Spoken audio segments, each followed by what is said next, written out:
evening and welcome to Bharat News on Bharat TV. My name is Shajiv Jagannathan and here are tonight's top stories.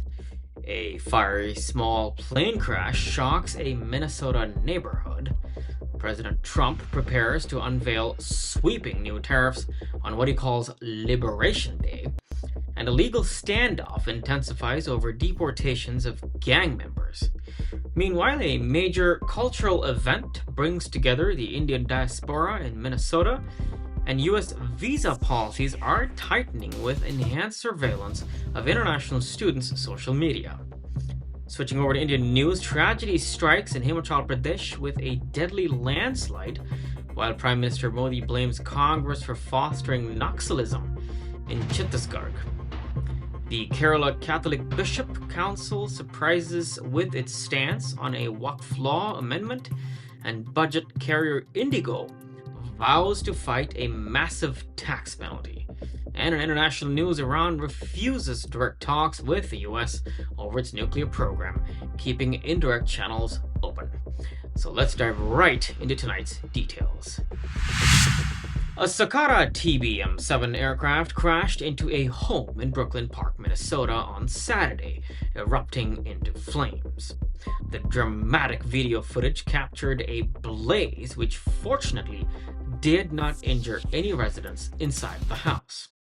However, Brooklyn Park police have confirmed that there were no survivors among the plane's passengers, and the aircraft had departed from Des Moines and was headed for Anoka County Blaine Airport.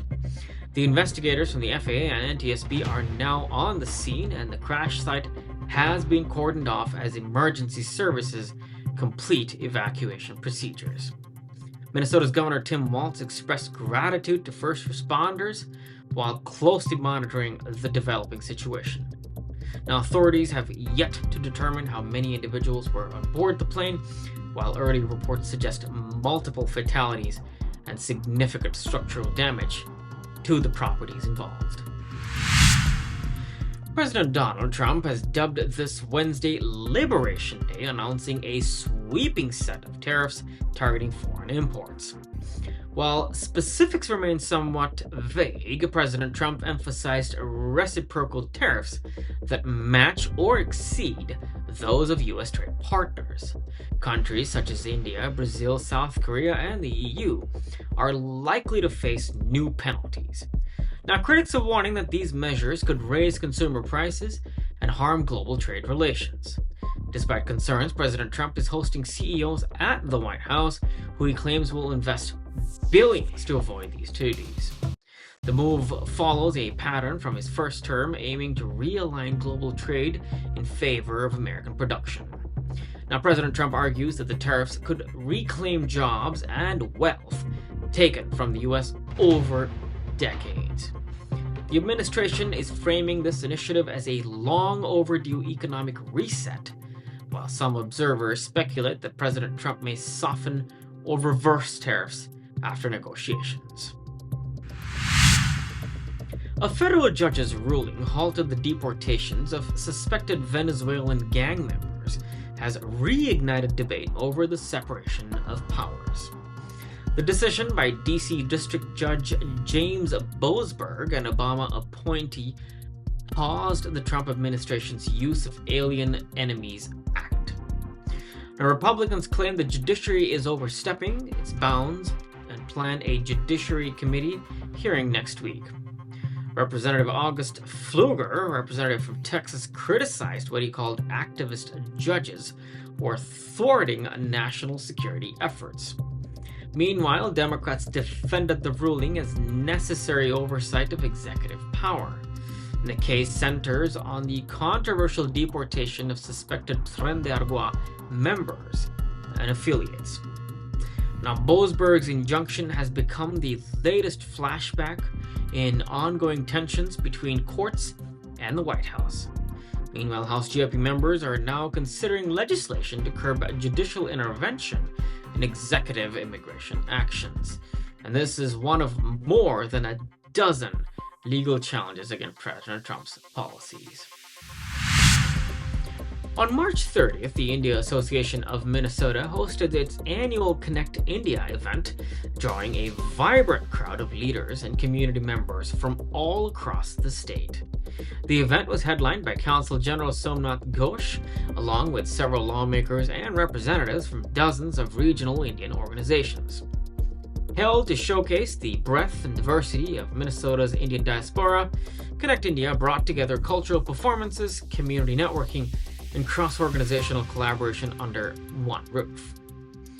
The organizers hailed the event as a powerful platform to build relationships, promote unity, and celebrate the cultural richness of Indian Minnesotans. Now, the event was organized by President Srividya Vaidyanathan of the India Association of Minnesota, and the gathering also served as a reminder of the growing civic and social impact of the Indian community in the state. The U.S. State Department has introduced new visa rules requiring mandatory social media screening for student applications. Now, this policy for F, M, and J visas was signed by Secretary of State Marco Rubio, and screenshots of controversial posts, even if deleted, must now be stored in case files. The move comes after pro-Palestinian activism surged on U.S. campuses following the Israel-Hamas war. Critics say the policy violates privacy and disproportionately targets Muslims and Arab students. And visa denials may now be based on perceived hostility toward American institutions or values. Recent cancellations of visas for suspected Hamas sympathizers further highlight the policy's implications. Now, students are fearing and expressing political opinions may jeopardize their immigration status. And meanwhile, advocacy groups have called for legal challenges, citing the potential First Amendment violations. Now, this directive marks a significant shift in post-October 7th visa scrutiny. Switching over to Indian news, a deadly landslide in the Himachal Pradesh of Kullu district claimed 6 lives on Sunday, including 3 women. The incident occurred near a gurudwara where a large tree fell along with debris, crushing people seated on the road. Multiple others sustained injuries and were rushed to Jari Hospital. Rescue teams from the police, revenue department, and fire services reached the site swiftly. ADM Ashwani Kumar confirmed the fatalities and said identification is currently underway. Now, former Chief Minister Jairam Thakur expressed condolences and called the incident deeply unfortunate.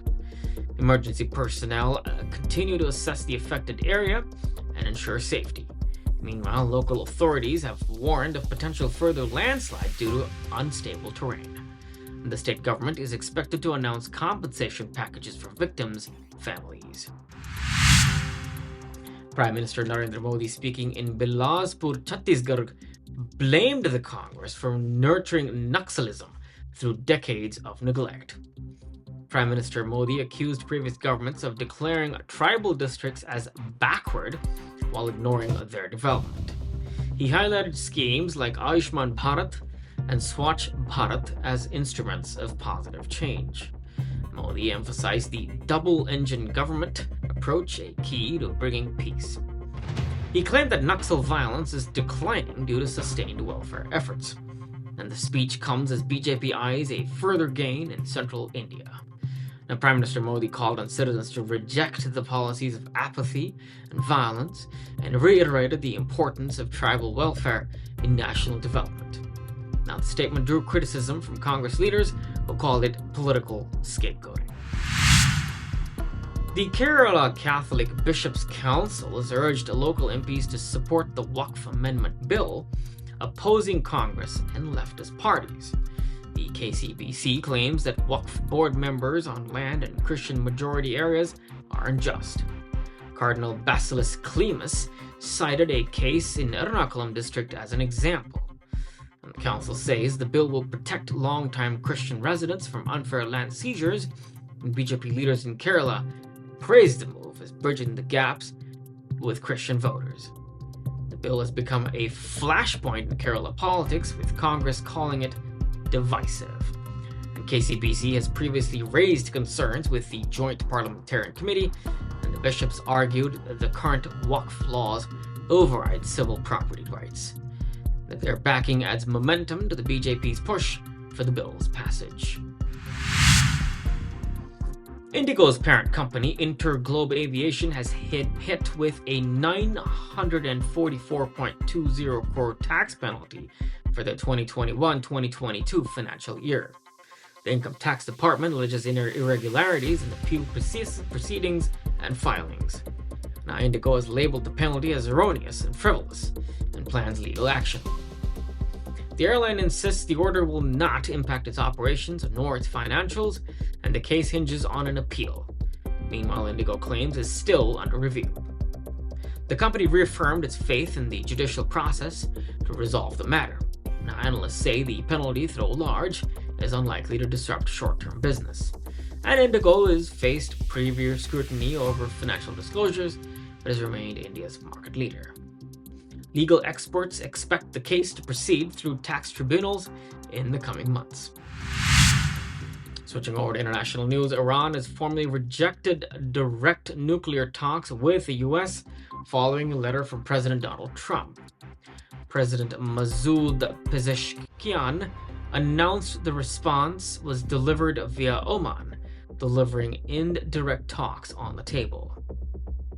Pezeshkian blamed the collapse of prior agreements on U.S. withdrawal in 2018, and he said rebuilding trust requires concrete American actions.